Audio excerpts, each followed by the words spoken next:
अस्सलाम वालेकुम guys, this is Zoeb Jamali and you are watching ZJ legal. आज के इस वीडियो में हम CRPC के सेक्शन 56 से लेके 67 तक स्टडी करेंगे। इसमें हम ये देखेंगे कि पुलिस अगर किसी को गिरफ़्तार करती है तो उसके बाद मजिस्ट्रेट के सामने कितने अरसे में पेश करना है, मजिस्ट्रेट क्या उससे डिस्चार्ज कर सकता है या नहीं कर सकता, क्या प्राइवेट पर्सन गिरफ़्तार कर सकता है या नहीं कर सकता, क्या पुलिस नॉन कॉग्निजेबल ऑफेंसेस में गिरफ़्तार कर सकता है या नहीं कर सकता। ये सारी चीज़ें आज के इस लेक्चर में हम देखेंगे। सबसे पहले हम सेक्शन 56 को देखेंगे, जो कि बात करती है कि procedure when police officer depute subordinates to arrest without warrant. अब एक पुलिस ऑफिसर है जो कि इन्वेस्टिगेशन वगैरह कर रहा है और उसने अभी कोई गिरफ़्तारी करनी है, लेकिन वो चाहता है कि कोई उसका सबऑर्डिनेट उससे गिरफ़्तार करे।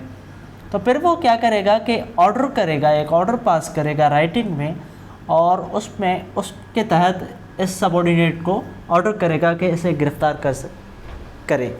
अब यहाँ पे लाजमी है कि ये पुलिस ऑफिसर उस बंदे को बग़ैर वारंट के गिरफ़्तार कर सकता हो तो फिर यही सबऑर्डिनेट गिरफ़्तार कर सकता है। लेकिन इस ऑर्डर में क्या होगा, इस ऑर्डर में ये होगा कि जो ऑफेंस उसने कमिट किया है या जिस भी तरीके से या जिस भी हिसाब से उसे गिरफ़्तार करना है, मीन्स के उसके अगेंस्ट क्या एक्यूजेशन है वगैरह, वो उसे बताई जाएगी, इस ऑर्डर में लिखा होगा।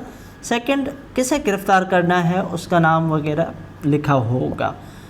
अब जो अक्यूज पर्सन है जैसे गिरफ़्तार करना है, सबऑर्डिनेट ऑफिसर उसे ये ऑर्डर भी दिखाएगा कि इस ऑर्डर के तहत उसकी गिरफ़्तारी हो रही है। अब सेक्शन 56 ये कहता है। अब सेक्शन 57 क्या है? सेक्शन 57 इस बारे में है कि नॉन कॉग्निजेबल ऑफेंसेस में पुलिस बगैर वारंट के गिरफ़्तार कर सकती है।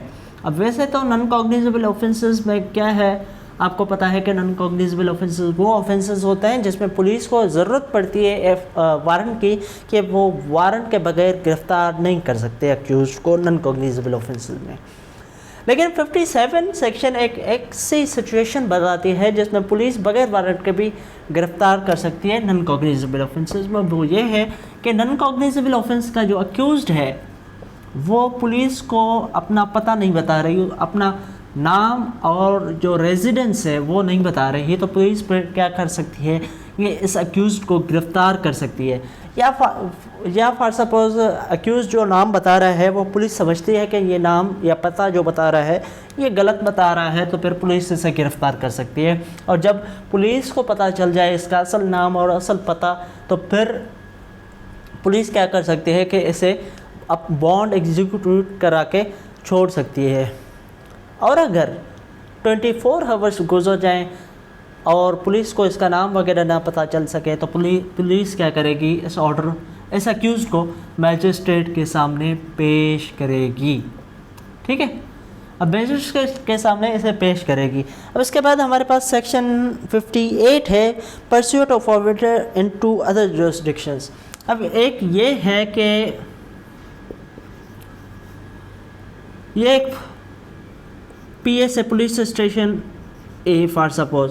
अब यहाँ पे कोई ऑफेंस होता है और अक्यूज पर्सन जो है किसी और इलाके में है, तो यहाँ का जो पुलिस ऑफिसर होगा वो उस अक्यूज़ को, जिससे वो बग़ैर वारंट के गिरफ़्तार कर सकता है, तो वो फिर उस अक्यूज़ को पाकिस्तान के किसी भी इलाके में बग़ैर वारंट के गिरफ़्तार कर सकता है, ये याद रखिएगा।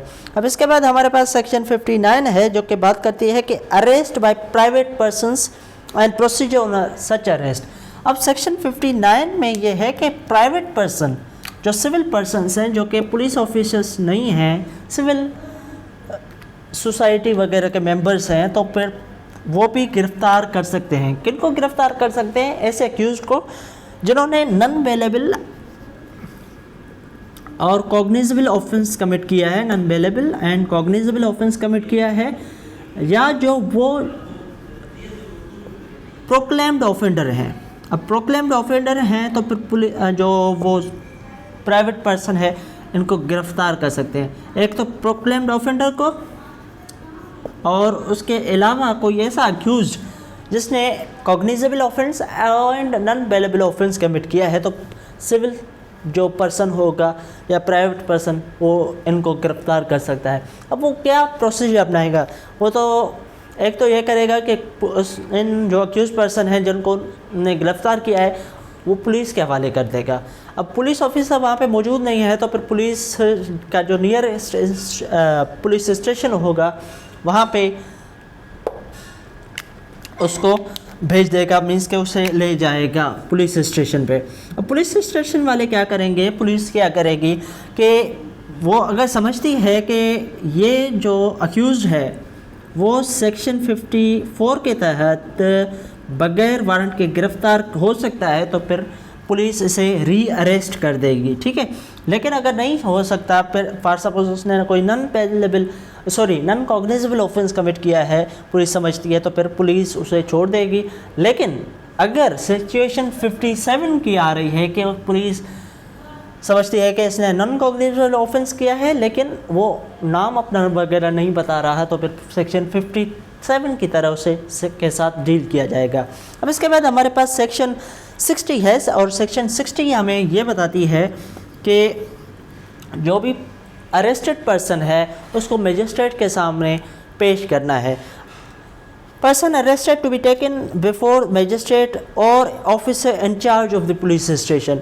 अब ये सेक्शन जो हमें बताती है वो ये बताती है कि जो अरेस्टेड पर्सन है उसको मजिस्ट्रेट के सामने पेश करना है। अब ये सेक्शन को आप रीड आउट करते हैं तो इसमें दो चीज़ें हैं, फॉरवर्ड करें मजिस्ट्रेट को या फिर officer in charge of the police station, means के SHO वगैरह उसको। अब SHO इस सिचुएशन में कि जो बंदा है अक्यूज्ड वो उसको किसने गिरफ़्तार किया है, प्राइवेट पर्सन ने कोई गिरफ़्तार किया है, तो वो पुलिस स्टेशन में SHO के पास ले जाएगा, वो इसे 169 में रिलीज़ भी कर सकता है। लेकिन अगर पुलिस ने गिरफ़्तार किया है तो फिर वो मजिस्ट्रेट के सामने पेश होगा, मीन्स के एक्यूज पर्सन को मजिस्ट्रेट के सामने पेश करना है। अब इसके बाद हमारे पास सेक्शन 61 है और सेक्शन 61 हमें ये बताती है कि जो भी अरेस्टेड पर्सन है उसको 24 घंटे के अंदर अंदर जो मजिस्ट्रेट है, इलाका मजिस्ट्रेट या जहाँ से वो गिरफ़्तार हुआ है वहाँ उस मजिस्ट्रेट के सामने पेश करना है। कितने अरसे में, 24 घंटों में। अब 24 घंटे का ये अरसा मजिस्ट्रेट के सामने पेश करना है। यही चीज़ article 10 of the constitution of Pakistan में भी लिखी हुई है कि आर्टिकल 10 में क्या लिखा हुआ है कि जिसको भी गिरफ़्तार किया जाएगा उसको मजिस्ट्रेट के सामने पेश किया जाएगा 24 आवर्स में।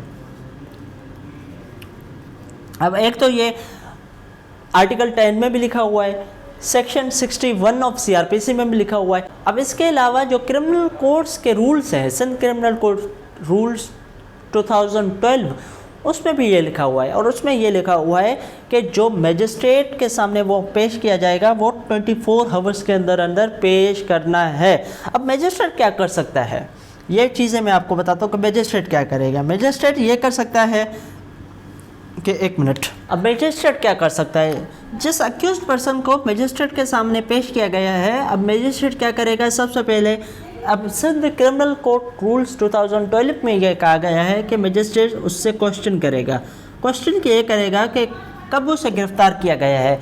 अब मजिस्ट्रेट को अगर लगता है कि पुलिस वालों ने इनको इलीगल अरेस्ट रखा है, मीन्स के 24 घंटों से ज़्यादा अरेस्ट में रखा है, तो फिर मजिस्ट्रेट सेशन जज को रिपोर्ट भेज देगा और फिर जो सेशंस जज साहब हैं वो कोई एप्रोप्रिएट ऑर्डर पास कर सकते हैं। अदरवाइज़ मजिस्ट्रेट क्या करेगा, उसके पास 3 ऑप्शन हैं कि एक तो वो तो डिस्चार्ज कर दे उसे, अब या तो डिस्चार्ज कर दे, ठीक है, अब डिस्चार्ज करके या फिर पुलिस रिमांड दे, मीन्स के फिज़िकल कस्टडी दे दे पुलिस को, या फिर जुडिशल कर दे, मीन्स के जुडिशल रिमांड पे भेज दे, जेल के हवाले कर दे, ठीक है। अब ये 3 चीज़ें कर सकता है मजिस्ट्रेट, या तो डिस्चार्ज कर सकता है या पुलिस रिमांड में भेज सकता है, रिमांड दे सकता है या जुडिशल कर सकता है, या अदरवाइज़ जो बेल होगी, बेल के लिए अप्लाई कर दिया गया है तो वो अलग चीज़ है,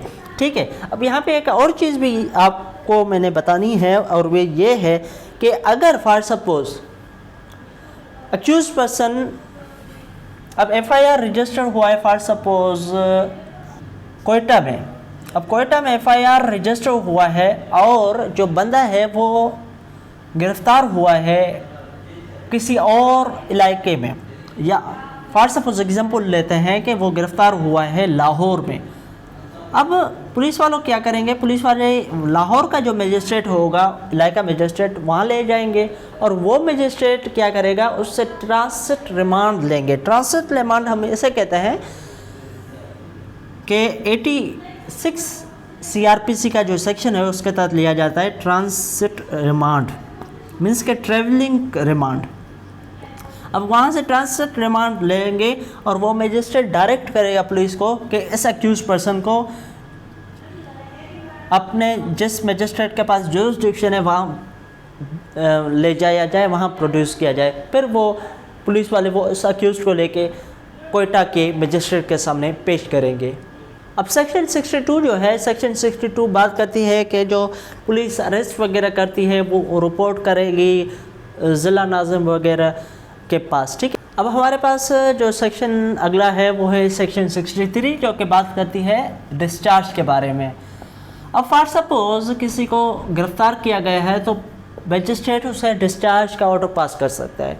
अब सेक्शन 63 कहता है कि जिसे गिरफ्तार किया जाएगा वो या तो बेल पे छूट सकता है या जो स्पेशल ऑर्डर पास करेगा मजिस्ट्रेट सेक्शन 63 में उसके तहत छूट सकता है। अब मजिस्ट्रेट 63 में अगर उसे लगता है कि एफआईआर बेसलेस है तो फिर वो अक्यूज को जो है डिस्चार्ज कर सकता है। अब इसीलिए लाजमी नहीं है कि वो ऑफेंस ट्राइबल बाय मजिस्ट्रेट हो, इवन जो offences tribal by court of session है उसमें भी मजिस्ट्रेट अक्यूज को डिस्चार्ज कर सकता है।